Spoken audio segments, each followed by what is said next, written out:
Bem-vindo a mais um vídeo do canal do Dr. Otávio Neto. Hoje eu quero mostrar para você um exemplo de fazenda que realmente me enche os olhos por vários motivos.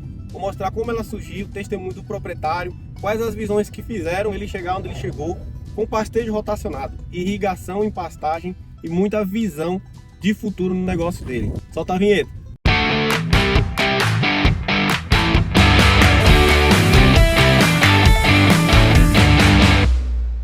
Estou aqui hoje em Sergipe e eu estou me dirigindo aqui agora a uma fazenda que fica na divisa entre o município de Pedrinhas e Arauá, uma região muito importante para a citricultura, mas que também tem apresentado algumas variações, culturas novas chegando para a região, formas de visão dos produtores rurais. E o exemplo que eu vou te mostrar hoje é um exemplo realmente de almanac. Produtor rural que vem de tradição fruticultor, citricultor, já plantou mamão, outras culturas e resolveu apostar na pecuária e fez uma estrutura realmente invejável, algo bem exemplar. E você vai escutar dele, né, alguns números, alguns valores, algumas coisas importantes que levaram ele a conseguir bons patamares produtivos com a pecuária intensiva por meio do pastejo rotacionado. A região predomina muito a citricultura. A citricultura sempre foi tradicional nessa região.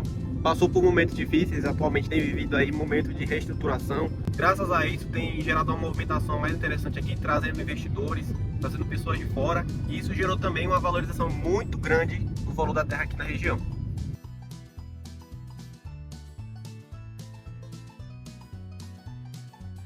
Vai ser um vídeo especial também porque essa é a minha região de origem. Passei muito tempo fora quando eu fui estudar.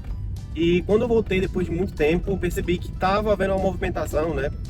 Pessoas novas na região, trazendo visões diferentes, como essa que eu vou mostrar para você, e também mudança na forma como o pessoal passou a lidar com a citricultura aqui da região. Né? Eu sou de família de citricultores, a gente costumava fazer de um jeito, e com o tempo as coisas foram mudando por diversos motivos, né? O material que trabalhava na região começou a não estar dando, passou a não dar os resultados que se esperava, e aí começaram a ser introduzidas novas variedades aqui na região, novos materiais, e também trazendo com eles novas formas de lidar com os citros, tá?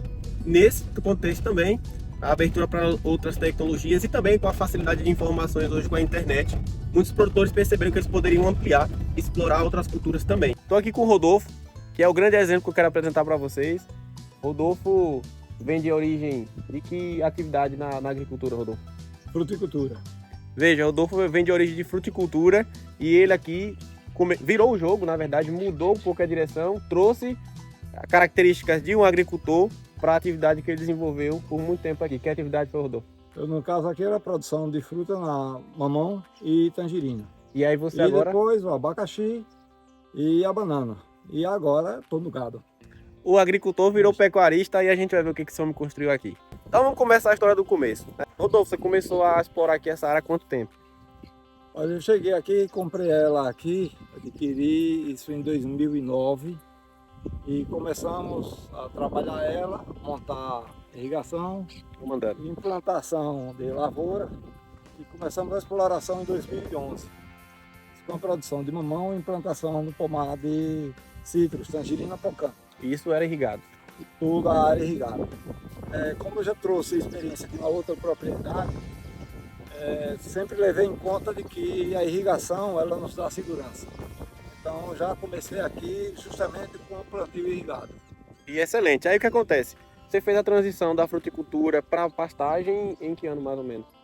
Isso em 2017, 2016. Eu já estava começando a mexer com boi, embora não em área irrigada. Não era intensivo, né? Exatamente. E aí depois o que aconteceu? Quando eu comecei a atuar aqui com ele foi final de 2019, né? 2019. A gente vai fazer uma outorga de uma área aqui que eu vou mostrar daqui a pouco para vocês. Ele já estava com a área preparada, vou mostrar até uma foto aqui para vocês verem como estava essa área. E depois você fez o plantio do MG12 Paredão. MG12 Paredão na primeira área, 10 hectares, em substituição ao decumbens. Na verdade, a área irrigada ela começou com o decumbens, porque eu implantei todo o sistema de irrigação e conservei a pastagem que já tinha. E diante da quantidade de pragas, exemplo delas é a cigarrinha, que é letal para o decumbens. Perfeito. Ela se mostrou muito agressiva e eu não tinha forma de controle na época. Então o mais aconselhável foi mudar a variedade de capim onde eu passei para o pânico. Perfeito. E aí também teve uma decisão que você entendeu que esse capim era um capim mais responsivo à tecnologia e você estava disposto a entregar isso para esse capim, né? Na substituição foi feita todas essas análises, através de pesquisa, através de consultorias, empresas, onde nos forneceram um leque de capins e as produtividades para a condição de irrigação. Então, chegamos ao consenso de que, na verdade, o capim ideal para aqui seria um pânico. Fizemos o apanhado e, até então, também um risco, porque parece que o segundo foi a terceira propriedade a plantar na época o MG12 paredão. Pois é, hoje um material bastante conhecido, mas iniciando na região fica aquela desconfiança. Acabou que ele falou um ponto importante que foi buscar informação. A gente vive hoje uma época que tem muita informação disponível, isso é bom até um ponto. Chega um momento também que isso pode gerar confusão e você ficar com dúvida do que vai fazer, né? Exato. Então ele também buscou informação científica, uma pessoa instruída, buscou também auxílio quando foi necessário para ele, para direcionar as melhores decisões. Principalmente, olha só, pensando que essa pastagem precisaria de tratos como se fosse uma cultura. Então, fez o preparo do solo, considerou a característica da fertilidade do solo, fazendo as adubações aqui conforme a necessidade da planta e também o que é preconizado no pastejo rotacionado, porque você tem uma planta que precisa produzir. E para ela produzir você tem que dar nutrientes, você tem que dar água, né? Tratar ela de fato como uma lavoura. Exatamente. Bom, vamos mostrar a área que é o que vocês querem ver. Para você entender, ao todo aqui a área são 33 hectares, a gente fala aqui em Sergipe sem tarefas. Desses 33 hectares aqui, essa área aqui foi a área que a gente comentou agora há pouco, que foi essa primeira área de 10,8 hectares, foi cultivado inicialmente com braquiária e depois ele veio para cá com o MG12 paredão. São 27 piquetes aqui, de mais ou menos 1.200 metros quadrados. Não, de quase uma tarefa, não são 3.000. 3 mil metros quadrados, Isso, mais ou menos. Mais ou menos 3 mil. Seria um terço de um hectare, mais ou menos, Isso. correto? E esse piqueteamento aqui foi feito exatamente de forma dimensionada, corretamente, para obedecer o ciclo, né, de crescimento do capim. Para que garanta que dentro do ciclo, quando ele fizer a rotação aí, ele tenha esse capim na altura ideal para o gado. Lógico que quem ajuda a isso também é o entendimento dele. Entender que região que ele está, quais são os períodos aqui que eu tenho mais radiação, que eu tenho chuva, que isso pode impactar também o desenvolvimento da cultura, ela irrigada ou não. E aí daqui a pouco a gente vai falar um detalhe importante para você entender o porquê que eu estou chamando a atenção a esse detalhe. Agora, de onde é que vem essa água, né? A água é captada lá no riacho, lá embaixo. Tem uma bomba de 25 cavalos que capta essa água de lá para cá, para esse reservatório. Olha esse reservatório aqui, ó. Esse reservatório foi construído aqui por ele mesmo. Reservatório de... Qual que é o volume, Rodolfo, desse reservatório? São 500 metros cúbicos. Você vai que ali vem a chegada da água lá do reservatório. Desse reservatório aqui, perceba que tem uma captação que vai para a casa de bombas ali. Aqui, desse ponto. E aí, a partir disso aqui, tem uma bomba ali dentro de 15 cavalos. Essa bomba de 15 cavalos, ela vai jogar água lá para a área irrigada, tá? E tem um detalhe, essa irrigação também, ele também faz a fertirrigação aqui nessa área. Eu vou mostrar daqui a pouco ali na casa de bombas com mais detalhes para vocês. Uma coisa importante considerar aqui também é um sensor de nível aqui, porque o reservatório ele vai ficar sendo enchido ali constantemente até o momento em que o sensor aqui acusa que chegou no nível, ele pode disparar ali para a bomba que vem de lá da captação do riacho parar. Lógico que quando o sistema de irrigação começa a funcionar aqui, esse nível vai variando e aí quando você coloca a automação, você fica um pouco mais independente dessas tomadas de decisões e deixa que o sistema funcionar do jeito dele, garantindo que você não tenha desperdício de água e também que você não tenha um reservatório baixo para quando for fazer a irrigação, principalmente nos momentos de irrigação noturna. Conhecer aqui a casa de bombas dele. Olha só, pessoal, casa de bombas compacta aqui. Aqui tá a bomba que eu falei. Tem essa bomba aqui de 15 cavalos, tá? Tem quanto tempo esse sistema de irrigação? Foi em 2010? 18, 17, desde a criação. 2012 eu comecei com uma bomba de 7,5 e depois em 2016 comprei essa aqui que é para justamente montar a irrigação para pastagem. Em relação à manutenção, assim, nesse tempo todo, nesses 8 anos, você precisou fazer muita manutenção? Como é que foi a sua experiência com a irrigação? Nada, não. Manutenção do sistema de bombas, eu só tive um pequeno problema ali que foi a troca de rotores daquela bomba. Sim. A de 7,5. Mas todas as outras aqui, a bomba de fertirrigação e as outras complementares, que aqui abastece a água para o gado, e essa daqui, nenhuma delas eu tive problema. Perfeito. Detalhes importantes, né? O sistema todo automatizado aqui. Veja que tem a presença aqui dos manômetros, né? Manômetro é um item importante para você ter uma noção do diagnóstico de sua irrigação, entender se está funcionando com as pressões adequadas. Pressão é importantíssimo no sistema de irrigação e ter esses componentes ajuda demais você entender como é que está sendo a sua operação. Veja aqui também que tem o sistema de fertirrigação. Esses vasos aqui são todos de biofertilizante que ele utiliza. Ele fez uma época aqui uns testes também, não foi, Rodolfo? Com um material biológico que você encontrou aqui numa mata aqui próximo, né? Exatamente, a coleta de micro-organismos eficientes. Você faz a coleta com a serrapilheira da mata. E aí você aplicou por um tempo e viu que resultado você observou? Bom, no caso do Brachyera decumbens, eu tinha um problema quando o animal defecava, ficava aquele bolo de fezes e o capim crescia bem viçoso ao redor.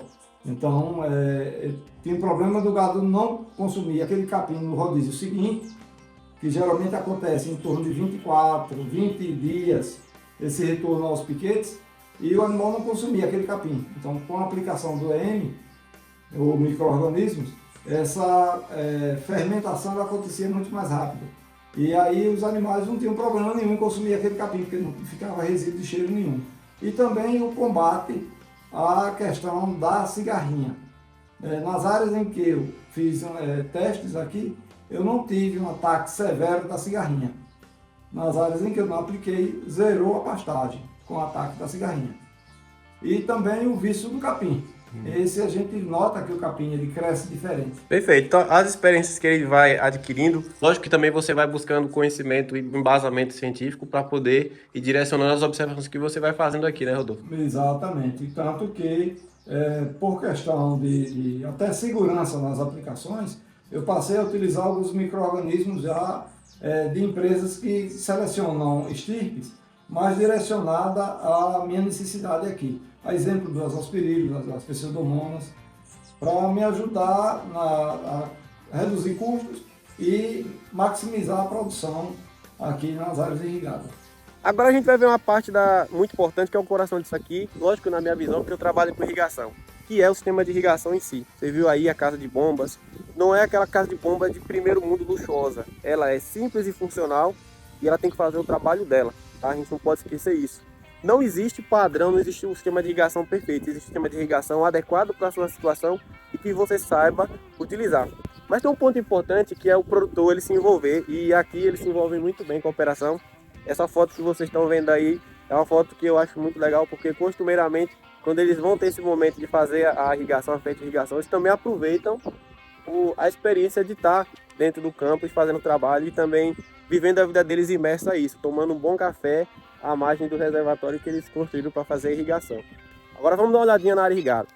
Olha o que o Rodolfo fez aqui, pessoal. Trabalha com gado, alimentação. Qual foi a ideia que você teve, Rodolfo, com esse material aí? Conta pro pessoal.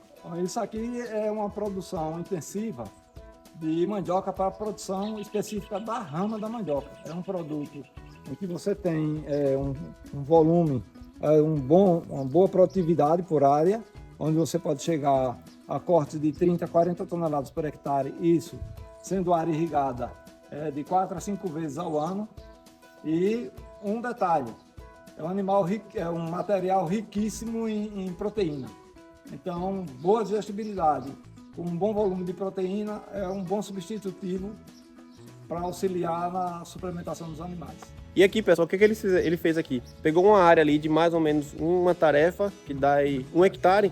Então ele pegou uma área ali de 1 hectare, plantou essa mandioca, aí ele faz esse corte, coloca aqui na máquina, a máquina deixa desse jeito, e ele vai fazendo a entrega para o gado, né, conforme a necessidade. Veja que é uma área pequena diante da outra área que ele tem aqui, mas que traz esse material como um complemento para ele poder aumentar aí a conversão em carne, que é o objetivo que você tem aqui, né?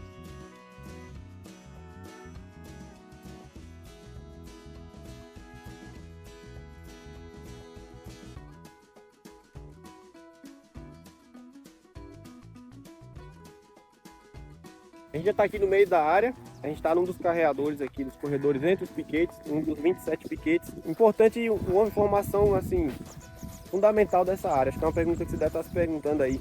Quantas cabeças ele coloca aqui, né? Ao longo desse tempo, Qual foi a lotação média que você conseguiu aqui por hectare? Isso, se falar em UA, a lotação média aqui fica em torno de 8. 8. 8 A. Seria o equivalente a 8 animais de 450 quilos.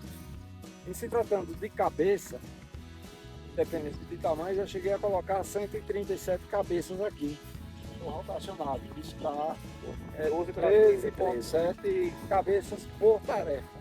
Que situações? Aliás, por hectare. Em que épocas do ano isso acontecia, geralmente? No verão ou no inverno? Nós temos um detalhezinho e não se leva muito em conta, embora não se acredite. O período crítico para áreas irrigadas, pastagem, é exatamente quando a fartura chega para os outros, quem não tem área irrigada. Então aqui a gente tem que fazer uma redução em torno de 40% do plantel no período mais chuvoso, que para a gente aqui vai de junho à primeira quinzena de setembro. Então a gente tem que ter essa redução aqui em torno de 40%, 50%. Tem um detalhe importante, não sei de que região você está assistindo, a gente está aqui no Nordeste e o que é importante você considerar? O verão aqui, nós temos altas temperaturas e não tem chuva, um verão seco. E o inverno, a gente tem baixas temperaturas, um dia mais curto e tem muita água. E tem uma característica que você observou uma época, que a gente até discutiu sobre isso, que foi que você estava observando que você estava com bastante forragem, mas não estava tendo o ganho esperado. Principalmente isso foi detectado no meses de inverno, correto? Exatamente. O animal, ele sente muito o excesso de umidade e a temperatura. Então, qual o detalhe nisso aí? O animal, ele gasta muita energia para manter a temperatura corporal e além do desenvolvimento. Então, como ele não tem a colaboração do ambiente com relação à temperatura, essa energia extra que ele tem que gastar, ela sai do alimento. Em contrapartida, menor produtividade. Agora vamos falar sobre a planta em si, pela pastagem. Para que a planta possa desenvolver, ela precisa de água, precisa de nutrientes, precisa de luz. E esse é um ponto que para muitas pessoas é complexo entender, mas veja bem, aqui no verão você tem muita radiação, dias longos, ele faz a fertirrigação da pastagem e ele faz a irrigação adequada, faz o manejo de irrigação, e aí você consegue trazer também um material, além do volume, você também traz uma qualidade nutricional maior. O que acontecia aqui no inverno? Ele não tem a disponibilidade de luz que ele tem no verão. Exatamente. E aí você tem essa oscilação, por isso que muitas vezes você tem que fazer ajuste de lotação, né, por diversos motivos. Perceba que a ideia da intensificação é isso, você tem uma certa estabilidade, porque você está com lotações altas ao longo do tempo. A gente, quando coloca aí uma lotação baixa, para você foi 8 A por hectare, mas considerando a média do Brasil é extremamente alta, né? A média do Brasil dá meia A por hectare. Mas essas observações são importantes, porque aí ele pode pensar na possibilidade de alguns momentos do ano, quando ele observa que o GMD baixou, fazer uma suplementação. Então você chegou a fazer suplementação, Rodolfo, aqui em que épocas? Já cheguei exatamente na época de inverno, essa suplementação para manter justamente o GMD, evitar que eu tenha uma queda no GMD dos animais nessa época. E também fiz uma suplementação com proteico energético nas outras épocas. Bom, a justificativa da primeira, aí seria a manutenção do GMD. A segunda seria uma melhora no GMD pela quantidade de proteína que eu tenho no capim irrigado. Um volume extra, onde chegava aqui a 15, 16% de proteína nesse capim. Enquanto isso, esse excesso de proteína gerado, o animal não aproveita. Ele precisa de um pouco mais de energia para que ele faça esse aproveitamento desse excedente e gere aí um ganho de peso a mais. Perfeito aí. Tá vendo aí que o homem sabe muita coisa. Isso olha só, produtor rural. É importante que você também busque informação. A figura dos consultores é importante, dos técnicos, vai dar um suporte? Vai. Mas é importante que você também entenda como é que funciona a técnica. Muitas vezes as pessoas procuram, eu quero fazer pastejo rotacionado, vê muitos vídeos e acha bonito. Mas você precisa entender como é que funciona, a filosofia da técnica, para que você também, para que você tenha clareza e obtenha o sucesso de maneira mais concreta. Se você está gostando desse vídeo aí, já curta aqui para que o YouTube mostre para mais pessoas o que o Rodolfo fez aqui. E também se inscreva nesse canal, que a gente crescendo, todo mundo cresce junto com informações de qualidade. Agora vamos falar aqui da irrigação. Aqui é um sistema de irrigação por aspersão fixa. Esse emissor aqui é um Greenbird, é um LF 2400. Esse aqui é o de 800 litros por hora. E a vazão aqui do sistema é de 40 metros cúbicos por hora. Tá? A irrigação é feita toda automatizada, tá todo setorizado aqui. Rodolfo, são quantos setores mais ou menos? São 10 setores com válvulas elétricas, a highboard também. Tá, e aí você colocou mais ou menos, aí tem cerca de 2 piquetes em cada setor, um pouco mais que isso. São 2,7 piquetes por setor. Perfeito. Aí que legal, vai. Uma coisa do pastejo rotacionado é isso. O gado com o tempo, ele se acostuma e ele já espera, ó. Esse horário aqui, eles já sabem que é o horário de mudança de piquete. O Rodolfo tá ali chamando, eles já estão vindo, ó. Estão vindo por quê? Eles chegaram mais cedo e encontraram o pasto bem mais alto, na altura de entrada. E agora, depois de um dia, eles pastejaram, eles basicamente fazem isso aqui. Eles sabem que é hora de fazer a troca do piquete. Então olha como o sistema, ele com o tempo, até o animal fica familiarizado, ele entende o que ele tem que fazer, né? Isso é uma parte que até facilita o trabalho, olha aí.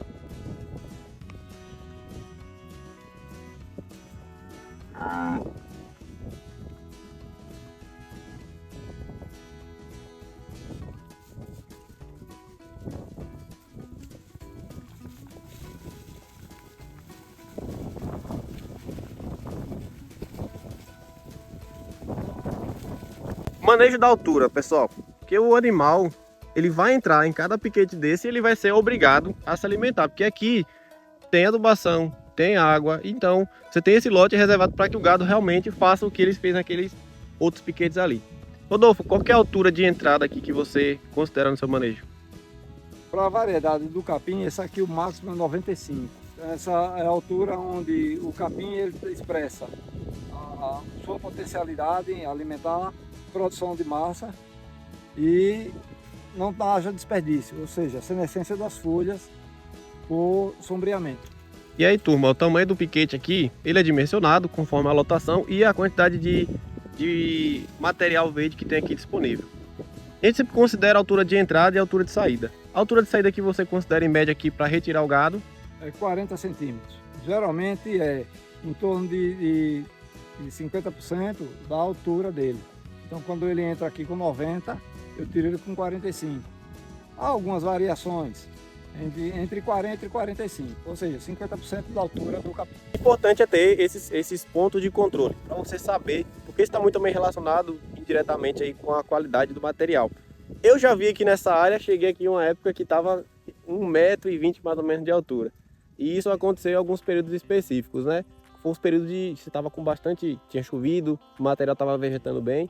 E aí o que foi que você fez, Rodolfo, para poder esse animal consumir tudo isso? Qual foi a estratégia que você utilizou? Olha, a gente utiliza várias estratégias. A primeira delas é aumento de lotação. No caso aqui, o capim ele se encontrava na época passada e eu utilizei uma segunda boca, que é menos aconselhável. Ou melhor, na verdade se torna um desperdício. Eu tive que, depois de pastejado, usar da roçadeira para chegar para a altura adequada. Mas, a princípio, quando a gente tem excesso de produção, a gente tem que ter animais, tem que ter boca para consumir toda essa produção.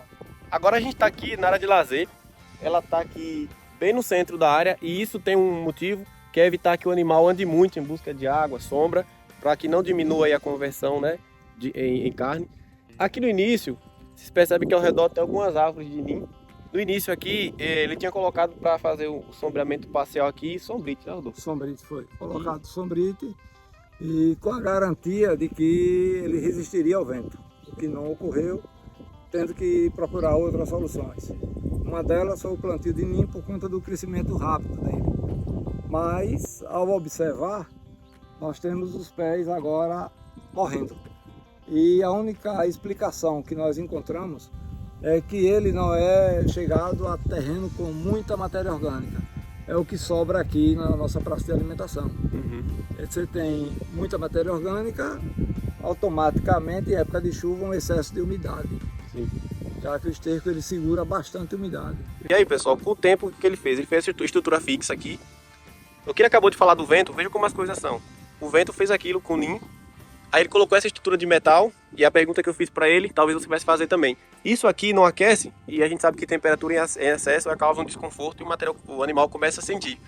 Colocou em metal, mas olha aqui, é aberto, venta muito, então tem essa possibilidade dessa troca de calor. Vale lembrar também que o gado não vai ficar o dia inteiro aqui, ele vem aqui, se alimenta, pega aí um concentrado, ele vai beber uma água e depois ele vai voltar lá para os piquetes, que é onde ele passa a maior parte do tempo. Tá? É importante para o pessoal entender que o tamanho dessa área de lazer aqui ela é dimensionado para o número de animais que você quer colocar aqui. E a questão da água dali da área de lazer. Ó, ele fez aqui uma estrutura que é o seguinte, Rodolfo, você usou que princípio aqui para poder controlar o nível ali? O princípio da física, os vasos comunicantes. Vocês estão vendo aí? Você que achou que física não era importante na escola, olha aí, o produtor rural aplicando física aqui para poder garantir que tem um nível de água ali. Explica para a turma aí, Rodolfo, como é que funciona. Bom, essa água ela vem da sede da fazenda de encanação. Nós temos uma boia aqui que controla o nível dela, esse vaso que faz o abastecimento dos restantes. Sendo que esse vaso, ele recebe a água e é nivelado com os bebedouros. Então a água ela nunca vai derramar, vai extravasar os vasos os bebedouros. E aqui a boia ela controla o nível da água do vaso receptor. Olha só, pessoal, agora a gente saiu, está saindo daquela área de 10,8 hectares e agora a gente vai observar uma área aqui menor de 2,5, que é uma área recente, né? Inclusive, quando foi feita a outorga aqui, a outorga foi feita para essa área de baixo, depois teve que atualizar ela para incluir a captação para essa outra parte aqui, que o Rodolfo decidiu utilizar, e aí você colocou... Foi colocado o Zuri. É um capim excelente, boa produtividade, produz em se tratando de matéria seca, é um pouco menos do que o MG12, mas é muito palatável, muito bom para a recria dos animais e um capim que tem me surpreendido. A gente ainda não falou de um ponto, que é o sistema que ele utiliza. Aqui você utiliza recria. E aí você pega o garrote com quantas arrobas? Aqui depende da disponibilidade do mercado, mas em média aqui é agarrotada aí, uma bezerrada aí no caso, de 7, 8 arrobas.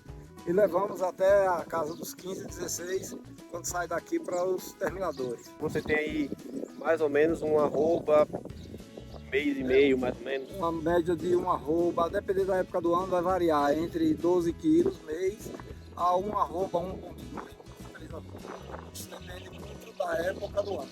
Ele contou para mim agora há pouco que ele está com um gado aqui fazendo um favor para alguém. Esse gado chegou aqui 5 arrobas, 5. A gente hoje está em março, chegou aqui em outubro.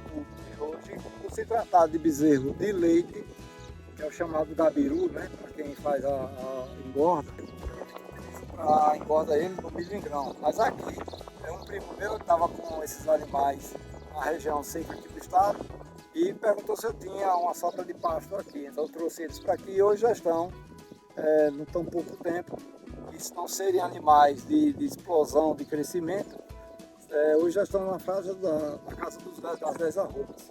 Se fizer a conta, fazendo outubro, então vamos lá, novembro, dezembro, janeiro, fevereiro, março e as portas de abril, e esses bezerros renderam praticamente quase que uma arroba ao mês, na média dos bezerros, desses bezerros. É como se os meninos tivessem vindo aqui para uma coluna de férias na casa do tio, que chega magrinho e volta gordo e tanto comer comida boa. Basicamente foi isso, né? Um intensivão aqui, né? Esse tipo de criação em pastagem irrigada, a gente pode dizer que o animal ele entra aqui com data de entrada e a depender do planejamento que você tenha dentro da propriedade, a criação, a suplementação, ele chega também com data de saída. Então você pode planejar muito bem o que é que você quer fazer, até onde você quer chegar com esse animal. E o tempo em que você dispõe para isso depende do seu planejamento. De novo, outra troca de piquete agora aqui no Zuri. Vai, vai na frente lá. E a turma vem daqui, ó. Para finalizar, um gole de água. Não é o que você está pensando. Eu fiz questão de trazer esse vídeo aqui com o Rodolfo. Muitas vezes eu vim aqui, né, nas visitas que eu fazia, ele sempre fazia alguns vídeos também. Até recomendo que ele já fizesse um canal no YouTube dele, para ele poder mostrar um pouco da realidade dele, as visões que ele tem e os manejos. Principalmente porque, veja bem, eu fiz esse vídeo todo e tudo que você viu nesse vídeo aqui já não vai mais continuar com ele, porque ele está se desfazendo dessa propriedade. Mas não quer dizer que é porque as coisas deram errado aqui. Rodolfo, tá partindo para outra por quê? Pelo contrário, a gente chega num patamar em que quando o sonho da gente vira realidade e passa a ter sucesso, a gente quer fazer crescer. Então é com base nisso aí que eu estou partindo para uma área maior, embora fora do estado, mas dentro do ramo da pecuária, utilizando os conceitos da criação sustentável e uma intensificação bastante atual nos dias de hoje, que é o uso da irrigação para pastagem, e digamos também que aproveitar para ajudar a disseminar esse conceito dentro da pecuária, em que a gente provocar outros produtores a aumentar a produtividade para que a gente consiga produzir muito bem e com qualidade. E isso é um ponto importante, essa visão que ele tem, porque hoje a gente pode compartilhar informações por meio dessa rede aqui. Muitas coisas você também aprendeu na rede, mas a gente sempre gosta também de mostrar os resultados, porque não é simplesmente ver o que está sendo feito por aí, e às vezes o pessoal não mostra o resultado, né? Por muitas vezes, muitos consultores, escolas, cursos técnicos vinham aqui na área para poder conhecer e ver de perto o que muitas vezes na teoria a gente vê e acaba não tendo a oportunidade de constatar na prática, né? Então, durante esse tempo aqui, ele fez realmente algo aqui de almanaque, né? Perfeito em todas as fases, principalmente considerando planejamento, né?